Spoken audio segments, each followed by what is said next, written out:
విశ్వాసాలలోన రక్తాన్ని ధారపోసి తూరుపు తల మీద మన జెండా ఎగురవేసి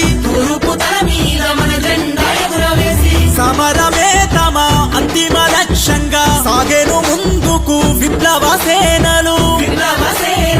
నిప్పులు చిమ్ముకుంటూ నిర్బంధాన్ని ఎదుర్కొంటూ ఎన్నెన్నో దాడులలో వెనుకడుగు వేయనొల్లు ఏ తల్లి కడుపార కన్న బిడ్డలో పీడిత ప్రజల పోరు బిడ్డలో